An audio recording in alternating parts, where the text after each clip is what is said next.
Hello hello hello and welcome to a new lecture of Class Vista, जहाँ पे हम कर रहे हैं क्लास 12 केमिस्ट्री की तैयारी। और आज होगा एक नया चैप्टर जो इस बुक का लास्ट चैप्टर है और इस लेक्चर सीरीज का भी लास्ट चैप्टर जो होगा वो है बायोमोलिक्यूल्स। बायोमोलिक्यूल्स का आज होगा लेक्चर नंबर 1। सो बिना किसी देरी के चलो शुरू करते हैं। तो सबसे पहले थोड़ा सा इंट्रोडक्शन ले लेते हैं, ये बायोमोलिक्यूल्स है क्या। बायोमोलिक्यूल्स तुम अपने नाम से ही तुम थोड़ा सा समझ सकते हो कि ये जो है ये मॉलिक्यूल्स है जो बायोलॉजिकल सिस्टम्स में होता है। बायोलॉजिकल सिस्टम्स में होता है। बायोमोलिक्यूल्स वाला चैप्टर तुम लोगों ने थोड़ा सा क्लास 11 के बायोलॉजी वाले सेक्शन में पढ़ा है। ठीक है।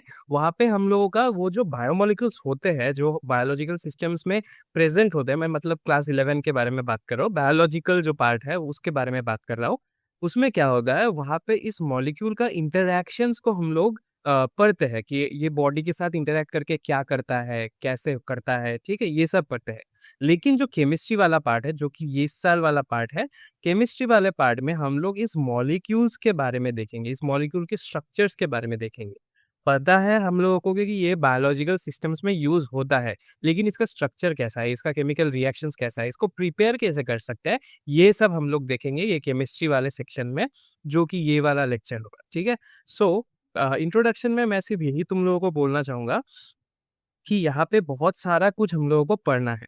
बहुत सारा कुछ मतलब बायोमोलिक्यूल्स जो चैप्टर है ये बेसिकली 4 मेजर चंक्स में डिवाइडेड है। ठीक है। एक तो हो गया हम लोगों का कार्बोहाइड्रेट्स। ठीक है। एक हो गया कार्बोहाइड्रेट्स। दूसरा हो गया हम लोगों का प्रोटीन्स। ठीक है। फिर न्यूक्लिक एसिड भी है। एंड लास्ट में थोड़ा सा हॉर्मोन्स को लेके थोड़ा सा सेक्शन है। ठीक है। सो ये मेजर 4 चंक्स है जिसमें carbohydrates, proteins, nucleic acids and थोड़ा सा हार्मोन, वो न्यूक्लिक एसिड के साथ ही दिया हुआ है।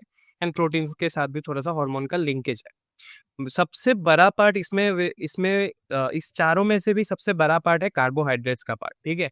Carbohydrates is the majority of the 60% of the chapter is carbohydrates. तो कार्बोहाइड्रेट्स को लेके हम लोगों को थोड़ा डिटेल्ड में पढ़ना होगा। फिर proteins and then nucleic acid. Nucleic acid के बारे में तुम लोगों को ऑलरेडी मैक्सिमम चीजें पता है, क्योंकि क्लास 11 के बायोलॉजी में भी तुम लोगों ने पढ़ लिया है बायोमोलिक्यूल्स में डीएनए आरएनए वाला सेक्शन।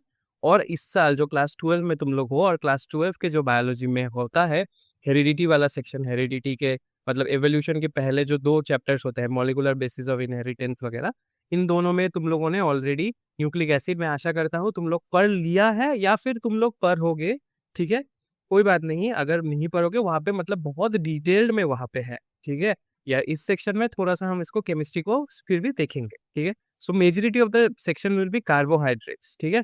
सो पहले हम बायोमोलिक्यूल्स क्या होता है या बायोकेमिस्ट्री क्या होता है इसके बारे में थोड़ा सा देखें। ठीक है। क्या है biochemistry? The pursuit of knowledge what goes on chemically with in a living system falls under the domain of biochemistry. ये जो बायोकेमिस्ट्री है, एंड बायोकेमिस्ट्री एक बहुत इंपॉर्टेंट एक सेक्शन ऑफ साइंसेस बन गया है। इन फ्यूचर तुम लोग अगर पढ़ना चाहते हो बायोकेमिस्ट्री में भी तुम लोग अपना डिग्री वाला चूज कर सकते हो। ठीक है। सो बायोकेमिस्ट्री मतलब बायोकेमिस्ट्री का जो पढ़ाई होता है इसमें किसका स्टडी होता है, इसमें उस केमिकल्स का स्टडी होता है या फिर उस केमिकल रिएक्शंस का स्टडी होता है जो एक लिविंग सिस्टम में होता है या फिर एक लिविंग बींग्स में होता है। ठीक है। तो चलो, बायोमोलिक्यूल्स का जो मेजर सेक्शन है जो मैंने तुम लोगों को ऑलरेडी समझा दिया है वो है कार्बोहाइड्रेट्स। एंड कार्बोहाइड्रेट से ही हम लोग अपना जर्नी शुरू करते हैं। कार्बोहाइड्रेट्स क्या है, जो एक हिस्टोरिकल डेफिनेशन है कार्बोहाइड्रेट्स का। कार्बोहाइड्रेट्स को नाम से ही तुम लोगों को थोड़ा थोड़ा समझ में आ गया है। Carbo came from the word carbon. ठीक है, carbon. And hydrates came from the word hydrates. मतलब हिस्टोरिकली कार्बोहाइड्रेट्स को क्या पकड़ा जाता था, initially considered as hydrates of carbon. It was initially considered as hydrates of carbon. ठीक है। मतलब कार्बन का जो हाइड्रेट्स होगा, इसका फॉर्मूला भी देख सकते हो, CX। ठीक है। कार्बन, फिर उसके बाद H2O हाइड्रेट। ठीक है। ऐसा कुछ सेक्शन है कि CX कार्बन का हाइड्रेट। ठीक है। ऐसा बोला गया था।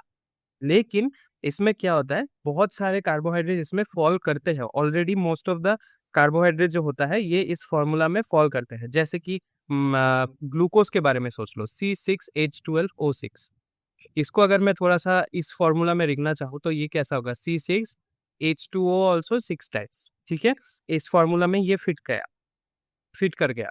लेकिन बहुत सारे ऐसे कंपोनेंट्स हैं जो कि इस फॉर्मूला में फिट नहीं होते हैं, या फिर फिट होते हैं लेकिन ये शुगर्स या फिर कार्बोहाइड्रेट्स होते नहीं है। जैसे हम लोगों को एसिटिक एसिड के बारे में ऑलरेडी हम लोग पढ़ चुके हैं।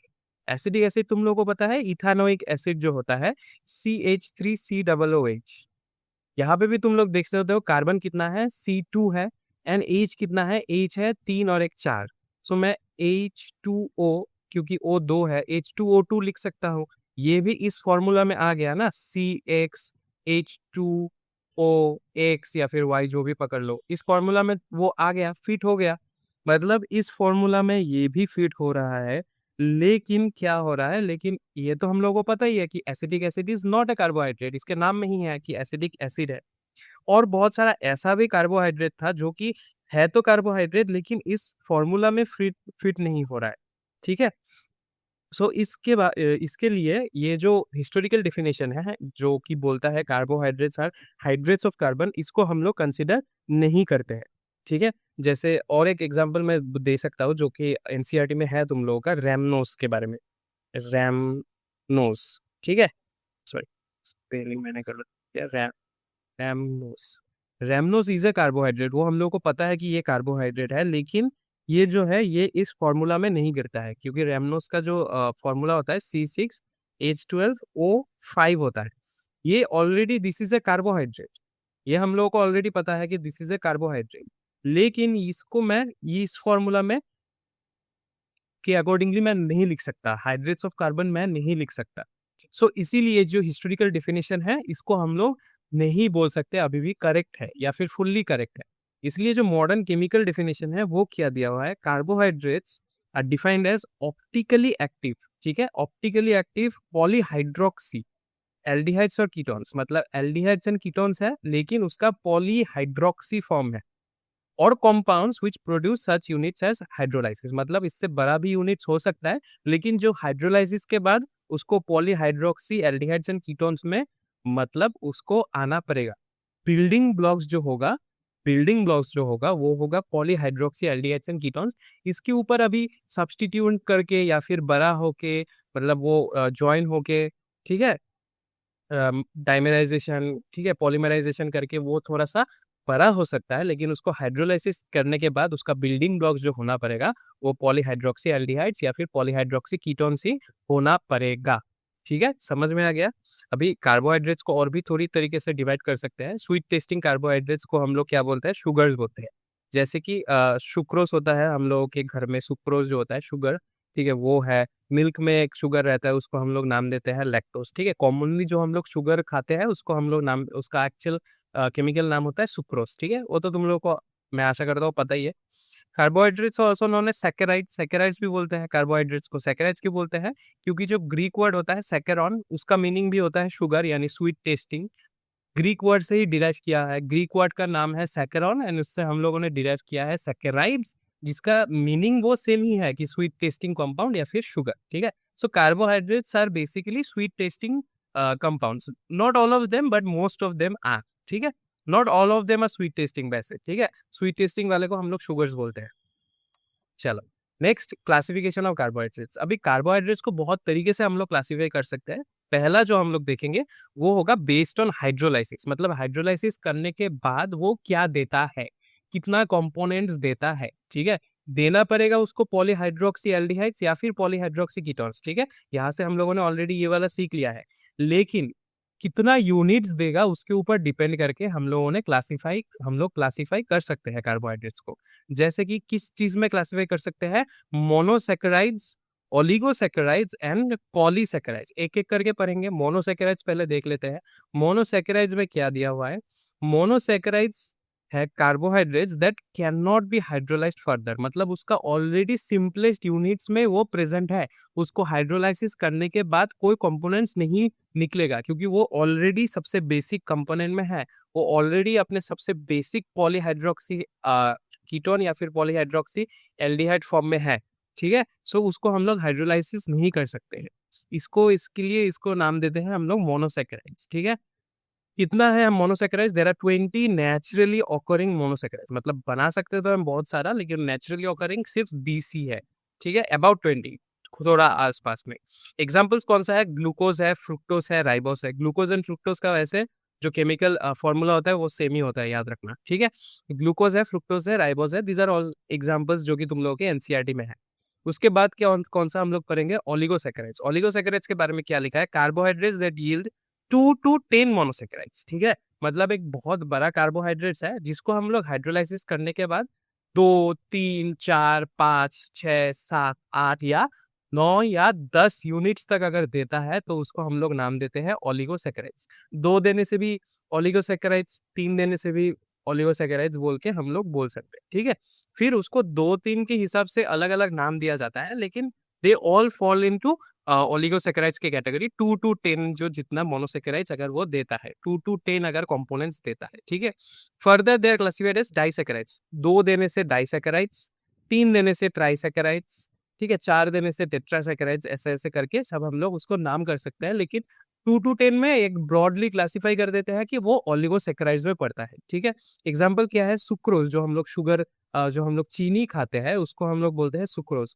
सुक्रोज मतलब it's yields glucose and fructose, ठीक है। It yields glucose and fructose, 2 components देता है, इसलिए वो एक डाइसैकेराइड बन गया। लेकिन ओवरऑल ये ओलिगोसैकेराइड ही है, लेकिन स्पेसिफिकली बोले तो ये डाइसैकेराइड है। फिर मेल्टोस के बारे में हम लोग बोल सकते हैं कि ये भी 2 ग्लूकोज यूनिट्स देता है, तो ये भी एक डाइसैकेराइड्स का ही एग्जांपल है, लेकिन ब्रॉडली क्लासिफाई करें तो ये भी एक ओलिगोसैकेराइड्स ही है, ठीक है। नेक्स्ट हम लोग पढ़ेंगे पॉलीसैकेराइड्स के बारे में। पॉलीसैकेराइड्स के बारे में क्या है, that yield a large number of monosaccharide units on hydrolysis. मतलब 10 से ज्यादा अगर वो कंपोनेंट्स देता है, 10 से ज्यादा अगर वो मोनोसैकेराइड यूनिट्स देता है, तब इसको हम लोग नाम देते हैं पॉलीसैकेराइड्स। लेकिन पॉलीसैकेराइड्स का एक खास बात यह है कि these are not sweet in taste, ठीक है। These are not sweet in taste and therefore are called non sugars. नाम सैकेराइड है, सैकेराइड का मतलब सैकेरॉन से आता है, सैकेरॉन का मतलब स्वीट टेस्टिंग है।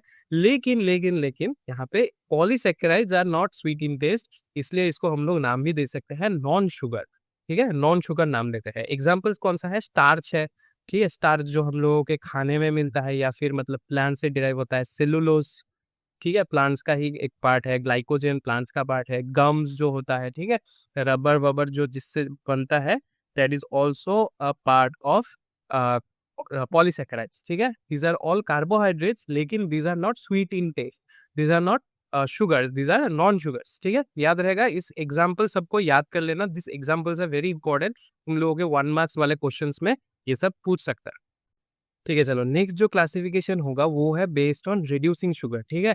उनकी रिड्यूसिंग शुगर है या नहीं, उसके ऊपर हम लोग उसको 2 तरीके से डिवाइड कर सकते हैं। एक है रिड्यूसिंग शुगर्स, एक है नॉन रिड्यूसिंग शुगर्स। अब दोनों के बारे में पढ़ेंगे तो और भी अच्छे से जानेंगे कि ये होता क्या है। रिड्यूसिंग शुगर्स वो होता है, वो कार्बोहाइड्रेट्स होता है जो Fehling solution and Tollens reagent को रिड्यूस करता है। अभी Fehling solution and Tollens reagent के बारे में ऑलरेडी हम लोगों ने ऑर्गेनिक केमिस्ट्री के जो बाकी चैप्टर्स हैं, एल्कोहल, फेनॉल्स, ठीक है, उस सब में पढ़ लिया है, ठीक है। फिर एल्डिहाइड, कीटोन्स, कार्बोक्सिलिक एसिड में भी पढ़ा है। तो इन सब को लेके मतलब देखो, ये चैप्टर को समझने के लिए भी वो सब चैप्टर्स जानना जरूरी है, ठीक है। फेलिंग सॉल्यूशन क्या है, टॉलेंस रीजन क्या है, ये सब जानना वेरी इंपॉर्टेंट है। अगर वो रिड्यूस करता है कार्बोहाइड्रेट्स, तब उसको हम लोग बोलते हैं कि रिड्यूसिंग शुगर है, ठीक है। अभी कौन सा रिड्यूसिंग शुगर होता है, जितना भी मोनोसैकेराइड्स होता है, जितना भी मोनोसैकेराइड्स है, चाहे वो एल्डोजेस है या फिर कीटोजेस है। अभी एल्डोजेस कीटोजेस मतलब अगर एल्डिहाइडिक ग्रुप है या कीटोनिक ग्रुप है। अगर कीटोन ग्रुप है तो कीटोजेस हो गया, एल्डिहाइडिक ग्रुप है तो एल्डोजेस हो गया। जितना भी मोनोसैकेराइड्स है वैसे वो सब क्या होता है, रिड्यूसिंग शुगर होता है। डाइसैकेराइड्स भी होता है रिड्यूसिंग शुगर, लेकिन उसका अगर फ्री फंक्शनल ग्रुप हो, अगर वो एक साइक्लिक रिंग में पार्टिसिपेट नहीं कर रहा है, फ्री है फंक्शनल ग्रुप, तो फिर उसको हम लोग बोल सकते हैं कि वो रिड्यूसिंग शुगर है। एग्जाम्पल है जैसे maltose and lactose. Important examples मैंने यहाँ पे दे दिया है, इस सबको पढ़ लेना। This is very important examples, ठीक है। बहुत कॉमन क्वेश्चन है ये सब जो आ सकते हैं। नॉन रिड्यूसिंग शुगर्स कौन सा है, जो जिसका रिड्यूसिंग ग्रुप्स नहीं है या फिर वो बॉन्डेड है, कैन नॉट रिड्यूस, ठीक है, can not reduce this Fehling solution या फिर टॉलेंस रिएजेंट को अगर कैन नॉट रिड्यूस कर मतलब रिड्यूस नहीं कर पा रहा है, तब हम लोग उसको नाम देते हैं नॉन रिड्यूसिंग शुगर। क्यों, क्योंकि वो ऑलरेडी किसी के साथ बॉन्डेड है या फिर साइक्लिक रिंग में पार्टिसिपेट कर रहा है। जितना भी एल्डिहाइडिक कीटोनिक ग्रुप्स होता है, अगर वो पार्टिसिपेट कर रहा है तो फिर उसको हम लोग नॉन रिड्यूसिंग शुगर्स बोलते हैं। जैसे बहुत कॉमन एग्जांपल है sucrose. Sucrose is also disaccharide, लेकिन उसका जो फंक्शनल ग्रुप है वो फ्री नहीं है। फ्री होने से तो रिड्यूसिंग हो जाता है, जैसे माल्टोज एंड लैक्टोज, लेकिन वो फ्री नहीं होता, सुक्रोज का फ्री नहीं होता, इसलिए हम लोग इसको नॉन रिड्यूसिंग शुगर बोलते हैं। इसके बारे में भी हम लोग अच्छे से उसका जब स्ट्रक्चर देखेंगे तब इसको अच्छे से और तुम लोग जान पाओगे। अभी के लिए सिर्फ ये जान लो कि एग्जाम्पल्स क्या होता है एंड रिड्यूसिंग नॉन रिड्यूसिंग किस बेसिस पे, किस आधार पे ये देता है। ठीक है, हम लोग नेक्स्ट लेक्चर में जब हम लोग डाइसेकेराइड्स को और भी अच्छे से पढ़ेंगे तो हम लोग को अच्छे से पता चलेगा। ठीक है, चलो नेक्स्ट जाते हैं मोनोसेकेराइड्स। मोनोसेकेराइड्स अभी हम लोग एक एक करके मोनोसेकेराइड्स, डाइसेकेराइड्स, पॉलीसेकेराइड्स सब पढ़ेंगे। अभी पहले मोनोसेकेराइड्स को देख लेते हैं। मोनोसेकेराइड्स में क्या होता है, वो भी डिवाइड होता है, वो भी क्लासिफिकेशन उसका भी हो सकता है। ठीक है, किसके ऊपर डिपेंड करता है, नंबर ऑफ कार्बन एटम्स के डिपेंड करता है, और वो किस फंक्शनल ग्रुप के साथ है, एल्डिहाइड के साथ है या कीटोन के साथ है, इसके ऊपर भी डिपेंड करता है। जैसे कि अगर 3 कार्बन एटम्स है तो जनरली उसको हम लोग ट्रायोस बोलते हैं। 4 कार्बन एटम है तो टेट्रोस, 5 है तो पेंटोस, 6 है तो हेक्सोस, 7 है तो हेप्टोस। ठीक है, जैसे कि tri, tetra, pent, hexa, hepta, ऐसा तुम लोगों ने ऑलरेडी जीओसी नोमेनक्लेचर में ऑलरेडी पढ़ लिया है। यहाँ पे क्या होता है, मोनोसेक्राइड्स है तो ओ एसी तो ऐड हो ही जाता है। अभी डिपेंड करता है कि वो एल्डिहाइड के साथ है या कीटोन के साथ है। अगर एल्डिहाइड के साथ ट्रायोस है तो वो एल्डो ट्रायोस हो जाता है। अगर कीटोन के साथ ट्रायोस है तो वो कीटो ट्रायोस हो जाता है। मतलब एल्डो या कीटो वाला वर्ड जो है वो लग जाता है ट्रायोस के साथ। फिर टेट्रोस के साथ भी सेम, एल्डो टेट्रोस, कीटो टेट्रोस।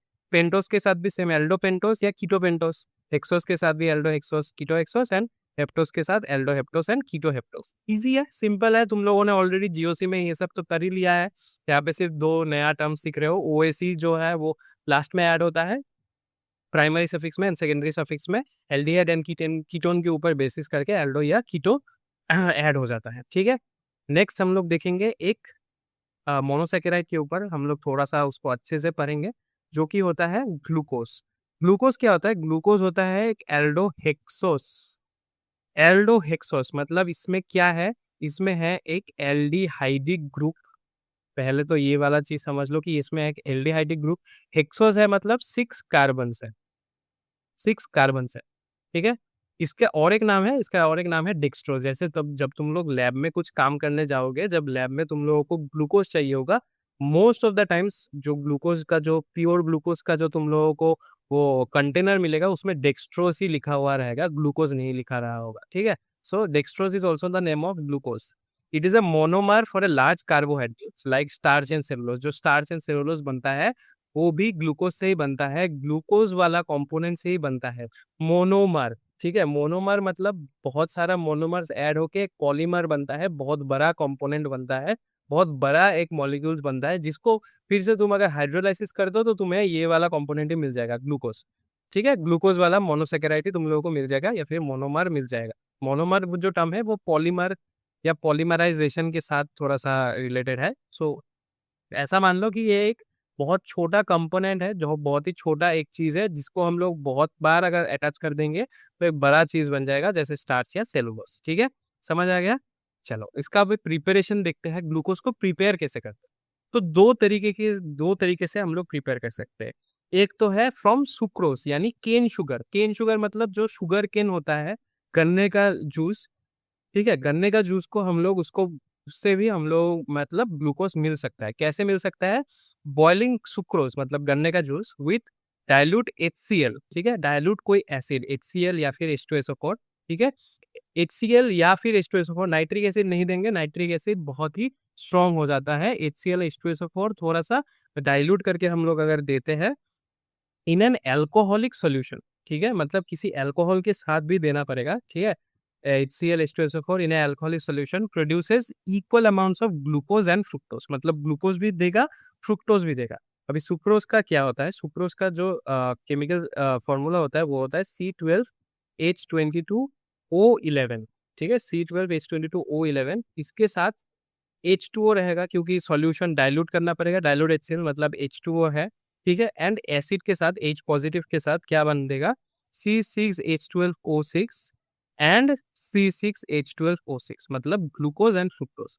ग्लूकोज का भी C6H12O6 ही होता है, फ्रुक्टोज का भी C6H12O6 ही होता है। दो ही, सॉरी दोनों में मैंने ग्लूकोज लिख दिया, एक होगा फ्रुक्टोज, एक होगा glucose.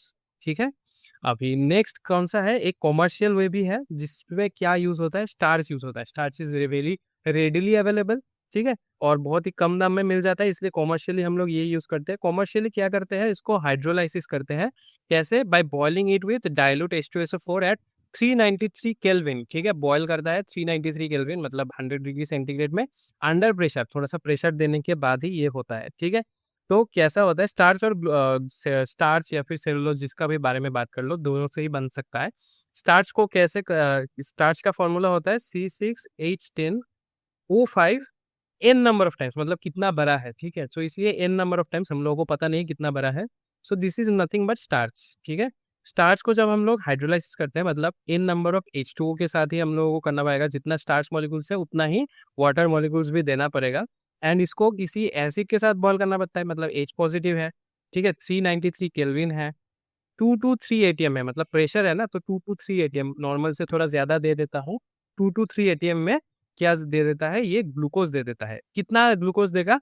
N number of glucose देगा। So n number of C6H12O6 glucose यहाँ पे प्रिपेयर हो गया। ठीक है, स्टार्च से डायरेक्टली हम लोगों को ग्लूकोज ही मिलता है, फ्रुक्टोज या कोई और भी बाई प्रोडक्ट नहीं मिलता, डायरेक्ट हम लोगों को ग्लूकोज मिल जाता है। ठीक है, सो दिस इज लेबोरेटरी प्रिपरेशन में हम लोग ये वाला स्केन शुगर वाला फॉर्मूला यूज कर सकते हैं, लेकिन जो कॉमर्शियल पर्पस के लिए ग्लूकोज बनता है वो स्टार्च से बनता है या फिर सेलुलोज से भी बन सकता है। ठीक है, चलो ठीक है, चलो अभी क्या होता है, ग्लूकोज का जो स्ट्रक्चर है, ग्लूकोज का स्ट्रक्चर कुछ तुम जहाँ पे भी देखोगे, या फिर तब के साइंटिस्ट ने तब कुछ ऐसा डिटरमाइन किया था कि CHO, ठीक है, CHO मतलब एक एल्डिहाइडिक ग्रुप रहेगा, फिर CHOH रहेगा, 4 टाइम्स रहेगा, क्योंकि यहाँ पे एक कार्बन, यहाँ पे 4 कार्बन, एंड देन एक CH2OH ग्रुप रहेगा।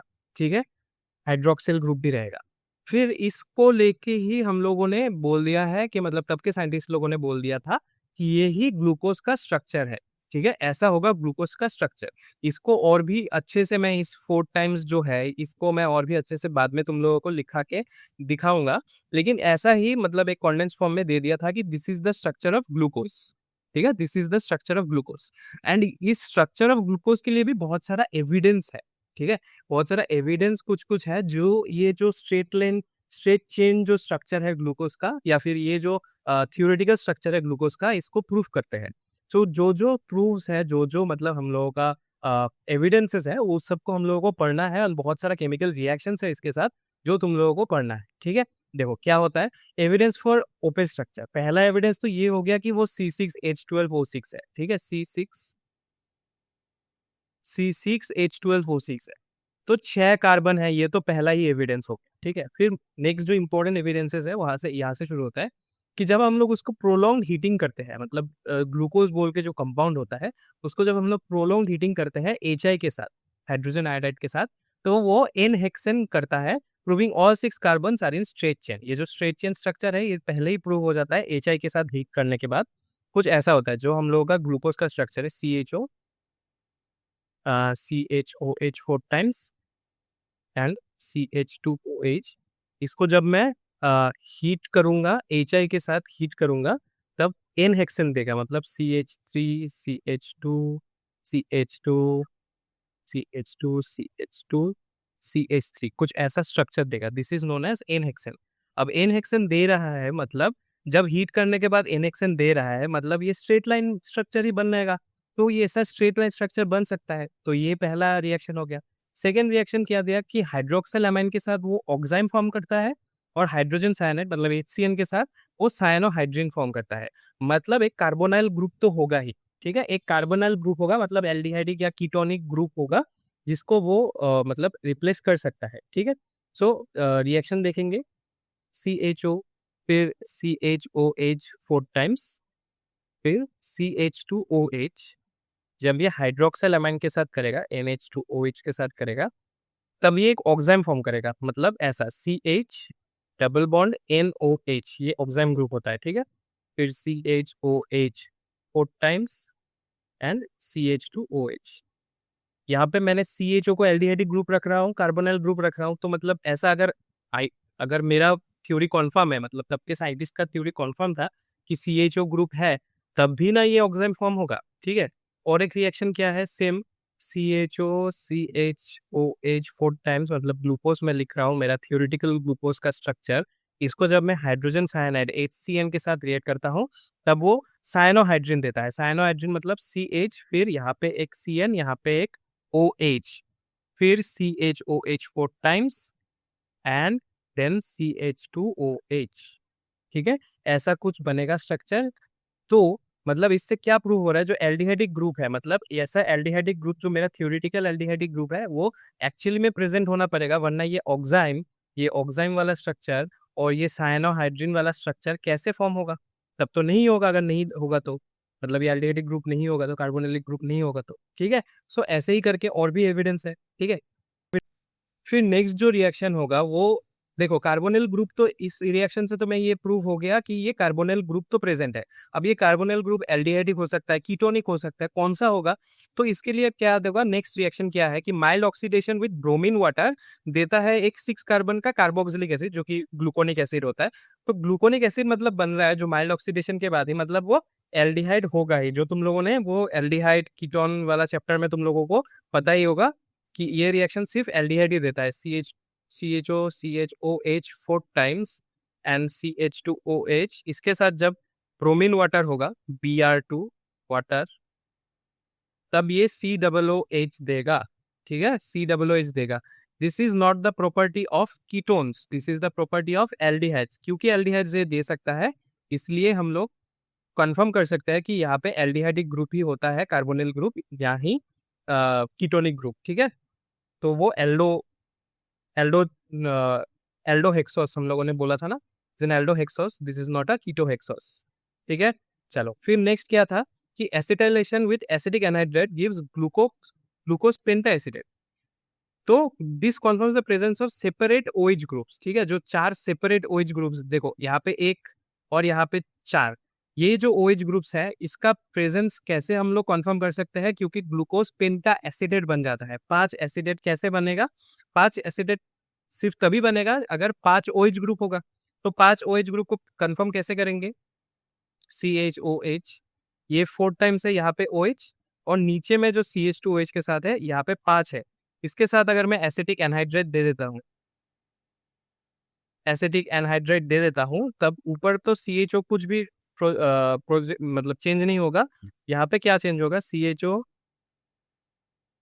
C double bonded O CH3, ये हो जाएगा 4 टाइम्स, मतलब यहाँ पे एक एसिटेट हो गया ये 4 टाइम्स, तो 4 बार ये एसिटेट बन गया और फिर नीचे और एक एसिटेट बन जाएगा। सो दिस इज टोटल में 4 और 1 5, 5 एसिटेट बन जाता है। सो पेंटा एसिटेट बन गया। पेंटा एसिटेट बन गया मतलब 5 OH ग्रुप ही तो चेंज हुआ है एसिटेट में, तो मतलब 5 OH ग्रुप प्रेजेंट है, ऊपर में 4 नीचे में 1। ठीक है, ऐसे करके हम लोग मतलब प्रूफ्स ला सकते हैं कि ऐसा ऐसा रिएक्शंस करके प्रूफ्स ला सकते हैं कि जो हम लोगों का थ्योरेटिकल था वो ही एक्चुअल में है। ठीक है, नेक्स्ट क्या है कि ऑक्सीडेशन विथ नाइट्रिक एसिड एक डाइकार्बोलिक कार्बोक्सिलिक एसिड देता है जिसका नाम है सैकरिक एसिड। नाइट्रिक एसिड के साथ करोगे तो strong oxidizing acid, proving the presence of a primary alcoholic OH group. ठीक है, तो वो कैसे होता है? यहाँ पे CHO जो हम लोगों का थ्योरेटिकल है, ठीक है, CHOH 4 times and then CH2OH, इसको अगर मैं ऑक्सीडाइज करूँ किसके साथ? नाइट्रिक एसिड के साथ अगर ऑक्सीडेशन करूँ, ठीक है, HNO3 के साथ अगर मैं ऑक्सीडेशन करूँ, तो ऊपर में तो COOH बन गया, नीचे का जो पोर्शन होगा मतलब ये तो CHOH 4 टाइम्स रहेगा ही, ये भी COOH बन जाएगा। ठीक है, and same can be set for gluconic acid, जो हम लोगों ने माइल्ड ऑक्सीडेशन में ग्लूकोनोइक एसिड मिला था ना, इसको भी अगर तुम ऑक्सीडेशन करोगे तो ये वाला स्ट्रक्चर ही तुम लोगों को मिलेगा।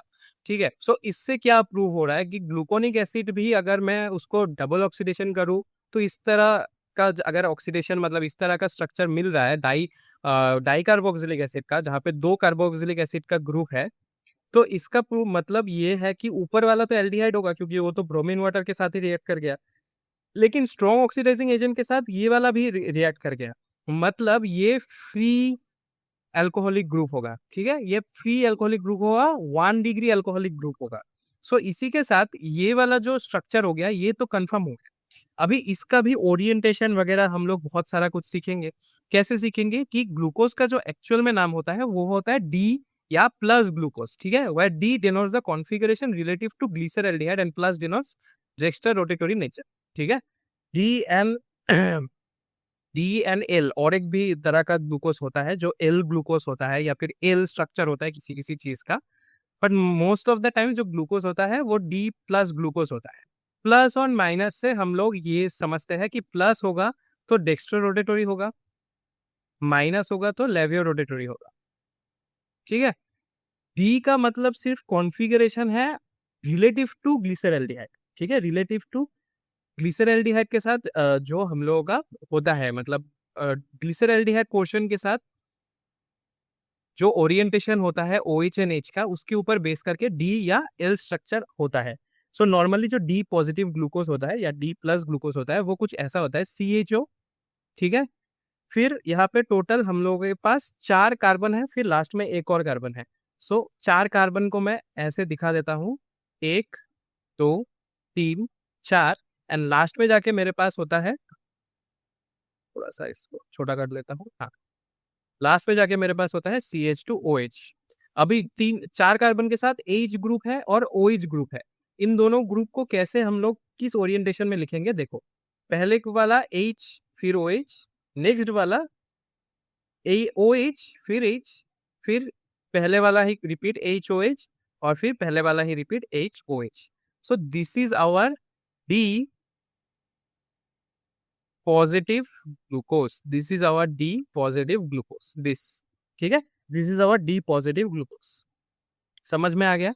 अब this is the open structure of glucose. ठीक है, ओपन स्ट्रक्चर ऑफ ग्लूकोज। लेकिन क्या हुआ, बहुत सारा ऐसा भी रिएक्शंस था, बहुत सारा ऐसा कुछ प्रॉपर्टीज था ग्लूकोज का जो वो ये बोल रहा है कि ये तो ओपन स्ट्रक्चर हो ही नहीं सकता, ये तो रिंग स्ट्रक्चर या फिर साइक्लिक स्ट्रक्चर का कुछ मतलब ऐसा दिखा रहा है कि वो साइक्लिक स्ट्रक्चर है या फिर रिंग स्ट्रक्चर है। तो उसका मतलब क्या है? तो मतलब उसका साइक्लिक स्ट्रक्चर भी पॉसिबल हो सकता है। तो वैसे ही कुछ एक्सपेरिमेंट्स के बारे में, कुछ रिएक्शंस के बारे में हम लोग पढ़ेंगे अभी।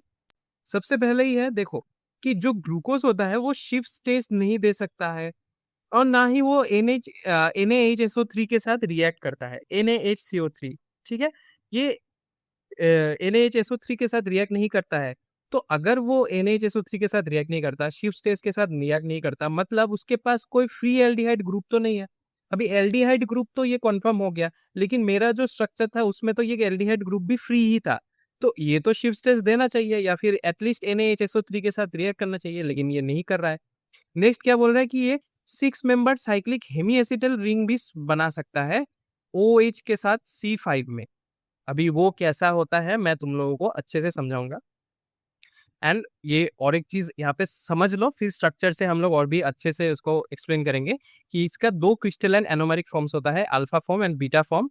ठीक है, उसका कॉन्फ़िगरेशन सिर्फ एनोमेरिक कार्बन C1 के ऊपर डिपेंड करता है। अभी देखो कैसा होता है, क्योंकि वो शिफ्ट स्टेज नहीं दे सकता, NaHSO3 के साथ रिएक्ट नहीं कर सकता, मतलब वो जो फ्री एल्डिहाइडिक ग्रुप हम लोगों ने थियोरेटिकली दिया था वो एक्चुअली में फ्री होगा ही नहीं।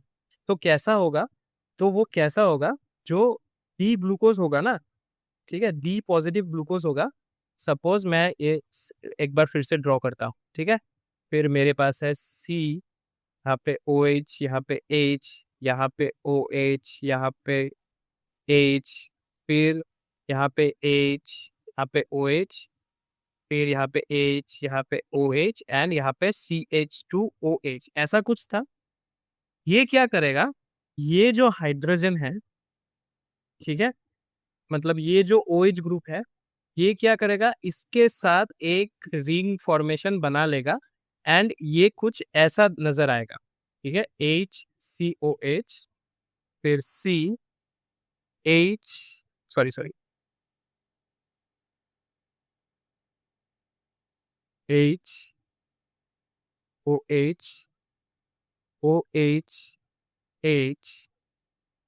HOH एंड देन H, यहाँ पे C, यहाँ पे क्या करेगा, देखो अच्छी तरीके से समझो, यहाँ पे OH है, यहाँ पे C डबल बॉन्डेड OH है, मतलब ये जो CHO ग्रुप है ये कैसा है, C double bonded OH group है ना। यहाँ पे क्या करेगा, यहाँ पे ये जो ऑक्सीजन है ये हाइड्रोजन को ले लेगा, ये हाइड्रोजन को ले लेगा, और ये जो ऑक्सीजन है वो डायरेक्टली कार्बन के साथ बॉन्ड करेगा। ठीक है, यहाँ से जो हाइड्रोजन है ये वो कार्बन ले लेगा। ठीक है, तो ये क्या बन जाएगा, OH बन जाएगा, मतलब सी के साथ एक एच है और एक ओ एच बन गया, ठीक है। एंड जो ये ऑक्सीजन है ये डायरेक्टली कार्बन के साथ बॉन्ड बना लेगा, कार्बन के साथ बॉन्ड बना लिया, नीचे तो CH2OH है, ठीक है। ऐसा कुछ रिएक्शंस हो जाएगा, समझ में आ रहा है। देखो मैं फिर से समझा रहा हूँ तुम लोगों को कि CHO है ना, CHO मतलब एल्डिहाइड ग्रुप, मतलब यहाँ पे क्या रहता है, कार्बन, एक ऑक्सीजन रहता है कार्बन के साथ डबल बॉन्ड में और एक हाइड्रोजन रहता है, ऐसा कुछ रहता है। ये ऑक्सीजन क्या करेगा, इस हाइड्रोजन को वो अपनी ओर खींच लेगा, मतलब OH बन जाएगा। क्योंकि ये OH बन गया, ये तो सिंगल बॉन्ड, तो मतलब एक बॉन्ड उसका खाली हो गया और यहाँ पे भी ऑक्सीजन के पास सिंगल बॉन्ड रह गया, क्योंकि एक तो हाइड्रोजन उसने लॉस कर दिया, ये हाइड्रोजन तो चला गया, तो यहाँ पे तो एक सिंगल ऑक्सीजन का सिंगल बॉन्ड हो गया ना, तो वो भी बॉन्ड बनाना चाहता है तो वो ऐसा बॉन्ड बना लेगा, मतलब एक कार्बन के साथ और एक यहाँ पे दूसरे कार्बन के साथ, एक इस कार्बन के साथ, एक दूसरा इस कार्बन के साथ बॉन्ड बना लिया, एक साइक्लिक स्ट्रक्चर में ये तब्दील हो गया। एंड दिस प्रूव्स कि जो एल्डिहाइडिक ग्रुप है वो डायरेक्टली फ्री एल्डिहाइडिक ग्रुप नहीं है, वो एक रिंग स्ट्रक्चर में कंट्रीब्यूट कंट्रीब्यूट कर रहा है, ठीक है। सो this is the structure of alpha D positive glucose, this is the structure of alpha D positive glucose. एक और भी स्ट्रक्चर होता है जो कि बीटा डी पॉजिटिव ग्लूकोज होता है, वो कुछ ऐसा होता है, उसमें क्या होता है, सेम ही होता है, CHO, मैं पहले नॉर्मल वाला ड्रॉ करता हूँ तो तुम लोगों को समझ में आएगा। COH, फिर OH,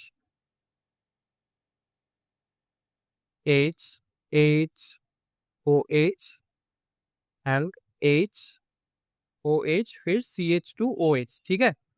तो लास्ट वाले में क्या किया था मैंने, C डबल बॉन्डेड ओ H को इधर रखा था, इस बार मैं थोड़ा उल्टा कर देता हूँ, H को इधर रख देता हूँ और फिर OH लेके ये इधर शिफ्ट कर जाएगा, ऐसा भी तो शिफ्ट कर सकता है, ठीक है, ऐसा शिफ्ट कर सकता है। सो अगर ऐसा शिफ्ट हो गया, मतलब पहले कार्बन में ही शिफ्ट आ गया, तो कुछ ऐसा बन जाएगा, it will become something like C, यहाँ पे एक OH, यहाँ पे एक H एंड एक ऑक्सीजन इसके साथ जुड़ा हुआ रह जाएगा, एक ऑक्सीजन इसके साथ डायरेक्ट जुड़ा हुआ रह जाएगा। This is the formation of beta D positive glucose, ठीक है। सो दो फॉर्म आ गया, एक हो गया अल्फा फॉर्म, एक हो गया बीटा फॉर्म। क्या दिया, it exist in two crystalline anomeric forms alpha and beta which differ only in the configuration of the hydroxyl group at the anomeric carbon C1। मतलब ये जो कार्बन होगा ये एनोमेरिक कार्बन होगा क्योंकि इसका दो फॉर्म्स हो रहा है, ठीक है, दो फॉर्म्स हो रहा है C1 में, इसलिए इसको बोलते हैं anomeric carbon.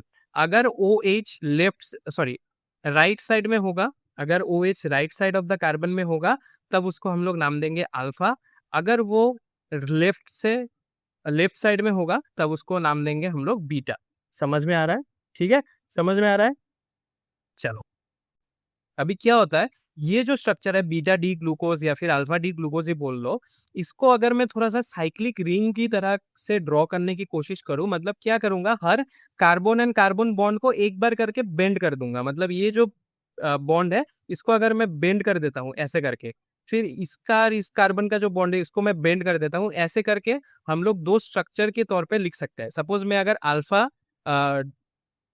D positive carbon के बारे में या फिर ग्लूकोज के बारे में बात करूं, ठीक है, दोनों ही को अगर मैं क्या कर सकता हूँ, देखो अल्फा डी कैसा है कि टोटल 1 2 3 4 5 एंड यहाँ पे एक 6 जो है ये अलग है, रिंग से अलग है। रिंग में कितना स्ट्रक्चर कंप्लीट, मतलब कितना कार्बन टेक पार्ट कर रहा है, 1 2 3 4 5 5 कार्बन टेक पार्ट कर रहा है और एक ऑक्सीजन है इन इस रिंग के स्ट्रक्चर में ही। तो अगर मैं ऐसा कुछ रिंग बनाऊं, टोटल ऑक्सीजन को लेके 6 है ना, तो मैं अगर एक ऑक्सीजन ले लूं और 5 कार्बन इसमें दे दूं, एक ऑक्सीजन और कार्बन का एक दे दिया, फिर 2, फिर 3, फिर 4, फिर 5, ऐसा करके 5 कार्बन का अगर मैं दे दिया, सो ऐसा कुछ स्ट्रक्चर बनेगा। अभी ऐसा एक स्ट्रक्चर ऑलरेडी होता है, ठीक है, अगर मैं इसमें डबल बॉन्ड दे दूं तो इसको हम लोग नाम देते हैं pyran. So this is an example of another structure called pyran. अभी क्या होता है, पाइरेन में तो डबल बॉन्ड होता है लेकिन यहाँ पे तो डबल बॉन्ड नहीं है, तो ये थोड़ा सा चेंज होता है। पाइरेन को अगर मैं ऐसा लिखूं कि सपोज मेरे पास ऐसा है, ठीक है, ऑक्सीजन है, फिर यहाँ पे एक कार्बन, दूसरा यहाँ पे, तीसरा यहाँ पे, चौथा यहाँ पे, पांचवा यहाँ पे, एंड फिर ऐसा, ठीक है, थोड़ा सा मतलब बेंड करके लिख रहा हूँ। अभी डबल बॉन्ड की जगह पे मैं सिर्फ सब्स्टिट्यूएंट्स को बिठा रहा हूँ, ठीक है। सब्स्टिट्यूएंट्स को कैसे बिठा रहा हूँ, देखो ऑक्सीजन के बाद वाले कार्बन में देखते हो क्या है। ऑक्सीजन के बाद वाले कार्बन में एक है एच ग्रुप, एक है OH group. So H group and OH group ऐसा एक स्टिक में बैठेगा। सो ऊपर कौन सा बैठेगा, नीचे कौन सा बैठेगा, इसके ऊपर डिपेंड करता है, ठीक है। चलो मैं अगर इस क्लॉकवाइज घुमाता हूँ, क्लॉकवाइज घुमाना ज्यादा मतलब कन्वेंशनल ये है कि क्लॉकवाइज घूमता है। सो ऊपर एच ग्रुप, नीचे ओ एच ग्रुप, ऐसा बिठा सकता हूँ मैं, या फिर ऑपोजिट भी बिठा सकता हूँ, ठीक है। क्योंकि यहाँ पे अल्फा डी ग्लूकोज है, याद रखना अल्फा डी ग्लूकोज में कौन सा होता है, अल्फा डी ग्लूकोज को अगर फिर से देखोगे तो लेफ्ट हैंड साइड में एच है, राइट हैंड साइड में ओ एच है। इसीलिए ऊपर बैठेगा H, नीचे बैठेगा OH, ठीक है। फिर नेक्स्ट कार्बन के ऊपर अगर हम लोग नजर डालेंगे तो वो कैसा है, नेक्स्ट कार्बन के ऊपर भी सेम ही है, H एंड OH है। सो यहाँ पे भी सेम ही होगा, H होगा, यहाँ पे OH होगा। फिर नेक्स्ट कार्बन अगर देखोगे तो ऊपर OH होगा क्योंकि लेफ्ट साइड में OH एंड H है राइट साइड में, सो ये चेंज हो गया। फिर नेक्स्ट वाले में HOH फिर से रिटर्न टू नॉर्मल। फिर नेक्स्ट वाले में H एंड CH2OH, देखो अच्छे से देखना, यहाँ पे H एंड डायरेक्ट जो कार्बन है उसका तो ऑक्सीजन के साथ बॉन्ड हो गया, लेकिन और एक जो बॉन्ड है वो CH2OH के साथ है। सो कंसीडर ये करना कि ये वाला है लेफ्ट साइड वाला, ये वाला है राइट साइड वाला। मतलब इस H को हम लोग बिठाएंगे नीचे, इस H को बिठाएंगे नीचे एंड CH2OH को ऊपर। So this is the structure of alpha D plus glucose in this pyranose form. सो इसका हम लोग नाम देते हैं अल्फा डी पॉजिटिव ग्लूकोपायरानोस, ठीक है। ग्लूकोपायरानोस क्योंकि पायरन से डिराइव्ड ये स्ट्रक्चर है, पायरन के लाइक एक स्ट्रक्चर है। अगर मैं सॉरी थैंक यू नहीं, पहले एक और देख लेंगे, बीटा डी ग्लूकोज के बारे में भी देख लेंगे, ठीक है। सॉरी डी को मैंने ब्रैकेट में दे दिया गलती से। बीटा डी पॉजिटिव ग्लूकोज के बारे में भी सेम देख सकते हैं हम लोग। पायरन से इंस्पायर होकर अगर मैं उसका स्ट्रक्चर बना दूं,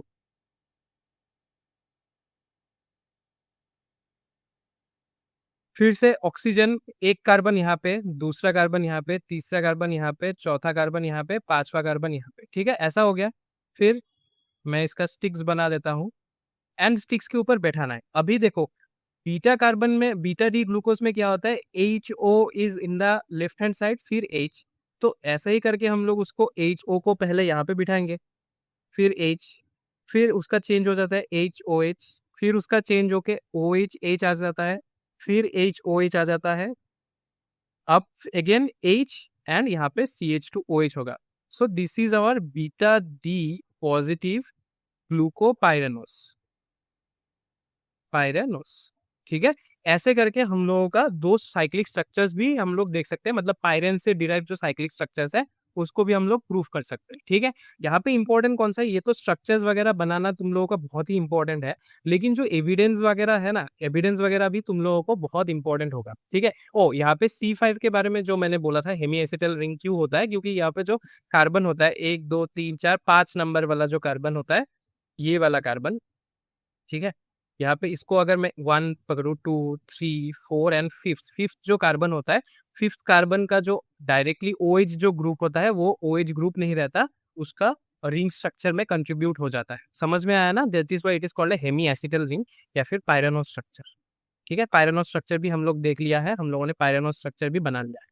सो दीज आर द एविडेंस जो बहुत इंपॉर्टेंट है। ओपन स्ट्रक्चर का भी एविडेंस बोल लो या फिर साइक्लिक स्ट्रक्चर का एविडेंस बोल लो, बहुत ही इंपॉर्टेंट है, तुम लोगों के एग्जाम पॉइंट ऑफ व्यू से यहाँ से क्वेश्चन आ सकता है, ठीक है। चलो अभी के लिए इसी के साथ हम लोग आज का लेक्चर खत्म करते हैं, क्योंकि वह बहुत बड़ा हो चुका है ये वाला लेक्चर और बहुत बाकी है। मैंने बोला है carbohydrates is the majority of the chapter, मैंने पहले ही बोल चुका हूँ। सो हम लोग इसके बाद हम लोग फ्रुक्टोज के बारे में पढ़ेंगे, फिर डाइसैकेराइड्स के बारे में पढ़ेंगे, पॉलीसैकेराइड्स के बारे में पढ़ेंगे एंड फिर उसके बाद हम लोग प्रोटीन्स यानी एमिनो एसिड्स वाले सेक्शन में चले जाएंगे, ठीक है। नेक्स्ट लेक्चर में हम लोग कोशिश करेंगे कि कार्बोहाइड्रेट्स वाला पोर्शन कंप्लीट हो जाए, मतलब मेजोरिटी वाला पोर्शन कंप्लीट हो जाए, ठीक है। चलो thank you all for joining. अगर ये वीडियो तुम लोगों को बहुत अच्छा लगा हो तो लाइक कर देना, शेयर कर देना एंड सब्सक्राइब कर देना, ताकि तुम लोगों के पास सबसे पहले नोटिफिकेशन आ जाए कब नया वीडियो आने वाला है, ठीक है। चलो मैं मिलता हूँ तुम लोगों से नेक्स्ट लेक्चर में, जहाँ पे हम लोग ये कार्बोहाइड्रेट्स का रेस्ट रिमेनिंग वाला जो पार्ट होगा हम लोग पूरा पूरा कवर करेंगे। मोनोसेकेराइड्स का एक और बाकी है, फ्रुक्टोज, फिर डाइसेकेराइड्स एंड पॉलीसेकेराइड्स कवर कर देंगे, ठीक है। टेलीग्राम चैनल में तुम लोग ज्वाइन कर लेना। टेलीग्राम चैनल का लिंक डिस्क्रिप्शन बॉक्स में मिल जाएगा, ठीक है। डिस्क्रिप्शन बॉक्स से तुम लोग ज्वाइन कर लेना। वहां पे तुम लोगों को ये जो लेक्चर स्लाइड्स है that will be given on the Telegram channel. So please वहां पे जाके ज्वाइन कर लेना ताकि तुम लोगों को लेक्चर स्लाइड्स मिल जाए, ताकि तुम लोग आसानी से नोट्स बना सको, ठीक है। और जाने से पहले एक और तुम लोगों से रिक्वेस्ट है, प्लीज एक छोटा सा कमेंट कर देना। अगर वीडियो अच्छा लगा हो तो भी कमेंट कर देना, अगर वीडियो बुरा लगा हो तो भी कमेंट कर देना, अगर कुछ कंफ्यूजन है तो भी कमेंट कर देना। हम लोग कमेंट्स का रिप्लाई करेंगे एंड कमेंट का वेट भी करेंगे, तो तुम लोग कमेंट करो, ठीक है। और अगर तुम लोगों के पास हाइप वाला बटन है, सबके पास फीचर नहीं गया है अभी तक, अगर हाइप वाला फीचर तुम लोगों के यूट्यूब ऐप में अवेलेबल है, सो प्लीज हाइप करके दबा देना, ताकि ये वाला वीडियो भी बहुत ऐसे जरूरतमंदा बच्चों के पास जाए जिनको इस वीडियो से हेल्प हो सके। हर कोई हर कोचिंग का फीस अफोर्ड नहीं कर पाता या फिर ट्यूशंस का फीस अफोर्ड नहीं कर पाता। बहुत बच्चे ऐसे जगह पे है रिमोट एरियाज में जहाँ उतने फैसिलिटीज उनके पास नहीं है। अगर ये वीडियो पहुंच के उन लोगों को हेल्प हो जाए, उन लोगों का मदद हो जाए, बी प्राउड ऑफ इट कि तुम उस पार्ट में, तुम इस रेवोल्यूशन के पार्ट में हिस्सा बने हो, ठीक है। एंड तुम लोगों को पता है कि स्टूडेंट्स अगर ठान ले तो कुछ भी नामुमकिन नहीं। सो प्लीज इस वीडियो को बहुत बहुत बहुत प्यार देना। मैं मिलता हूँ तुम लोगों से नेक्स्ट वीडियो में, तब तक के लिए बाय बाय।